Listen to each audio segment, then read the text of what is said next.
Hello, this is Chris Ferrara, and this is Fatima Perspectives, a series of commentaries on church affairs from the perspective of the message of Fatima. We've had a theme in these broadcasts of how, looking at the state of the church today from the perspective of the message of Fatima, we can see clearly what Sister Lucia of Fatima, obviously referring to the third secret, repeatedly described as diabolical disorientation in the church. Now, one courageous opponent of this diabolical disorientation is the aptly named Bishop Athanasius Schneider of Kazakhstan. I say he's aptly named because Bishop Athanasius was one of the few prelates who stood up for the dogma of the faith on the divinity of Christ during the Arian crisis of the 4th century, when nearly the entire church had succumbed to a heresy which had made people in the pews and most of the clergy and hierarchy into the equivalent of Jehovah's Witnesses, who no longer really believed in the divinity of Christ, but thought of him as a kind of exalted creature very much favored by God. That was one of the greatest crises in church history, if not the greatest crisis, until the current crisis that we're undergoing now. And Bishop Schneider, whose first name is that of the great saint during the Arian crisis, has assumed a similar role during this crisis. He's one of the few prelates who's courageously speaking out about what is really going on in the church today. And to his credit, he says, and I'm quoting him, that groups of true Catholics, scholars, families, and clergy must spread courageously the full Catholic truth, especially on the church's teachings on the family, on nature, and the commandments of God. Well, that's what Fatima Center is all about. That's what this program is all about. That's what the Catholic blogs, like the blogs maintained by this organization and other traditional Catholic organizations, are all about. Spreading the truth about the commandments of God, the true teaching of the church at a time of diabolical disorientation. Now, Bishop Schneider refers to what he calls the Casper agenda. This agenda of using the so-called pastoral application of doctrine to subvert doctrine by applying doctrine, quote unquote, in a way that actually ignores the doctrine.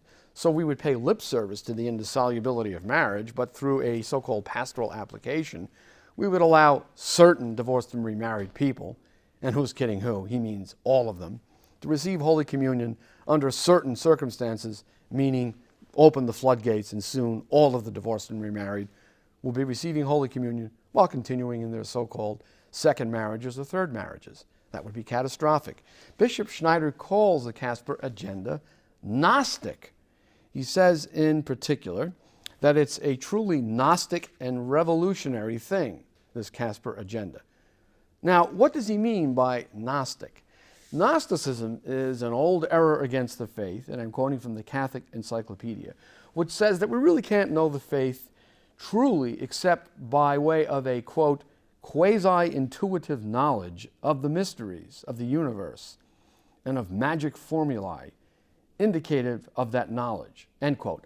In other words, to know the Catholic faith, so the new Gnostics say, it isn't enough just to look at the catechisms, the decrees of councils and popes, the infallible definitions of teachings on faith and morals, and the constant practice of the church. No, we must open our eyes and listen attentively to what the so-called Spirit is telling us today.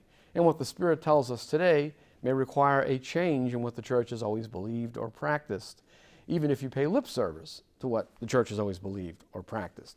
And these new insights that we're supposed to get from the Spirit, or what Pope Francis has referred to as the God of surprises, would amount to a kind of quasi-Gnostic insight that only a few chosen people have.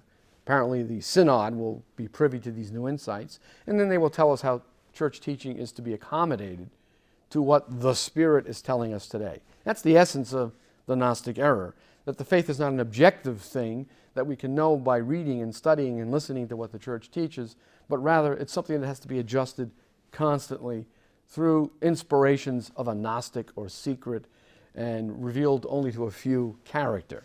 And that's what the Synod process is all about. We see an example of this new Gnosticism in a letter that Pope Francis sent to the head of the Catholic University of Argentina, where he says that the Second Vatican Council was, and I quote, an update, a rereading of the gospel in the perspective of contemporary culture. It produced an irreversible movement of renewal that comes from the gospel. That is the essence of a kind of Gnostic pronouncement, because it has no apparent meaning. What exactly is this update or rereading of the gospel in the perspective of contemporary culture? What does that mean? How exactly is the gospel reread?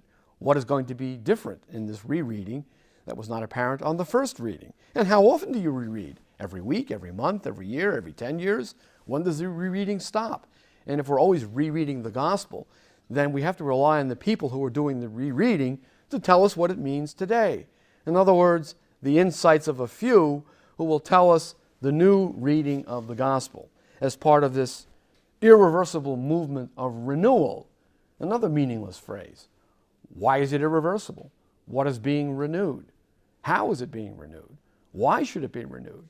How do we know this is what the Spirit wants? Simply because someone tells us this at a gathering in Rome? That's not our religion. Our religion has an objective character. It has teachings revealed by our Lord himself. We believe in these teachings on the authority of the one who revealed them in his own person and through the apostles and through the constant teaching of the church. Not through a synod and not through what the so-called Spirit is telling us today. And yet Francis declares in this same letter to the head of the Catholic University in Argentina, we must go forward. How then do we go forward? Teaching and studying theology means living on a frontier, one in which the gospel meets the needs of the people, which should be proclaimed in an understandable and meaningful way. I have to say it. When Bishop Schneider, Bishop Athanasius Schneider, speaks about a Gnostic agenda, this is what he's talking about. What is this frontier?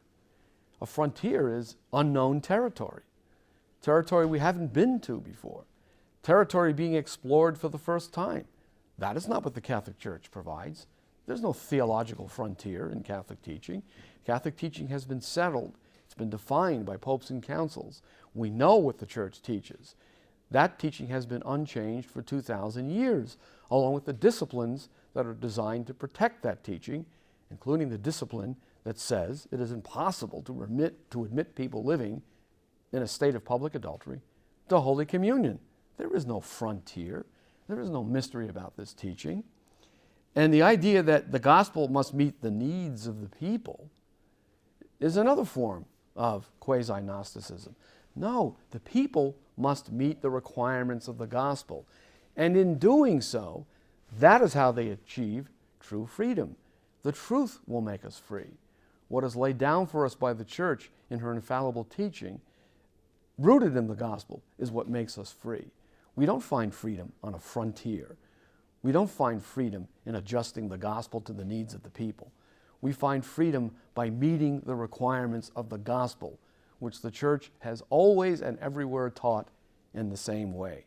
And the fact that somehow all of this is being discarded, if only rhetorically, is a sign of that alarming diabolical disorientation in the Church of which Sister Lucia of Fatima spoke so often in light of the message of Fatima. For Fatima Perspectives, this is Chris Ferrara.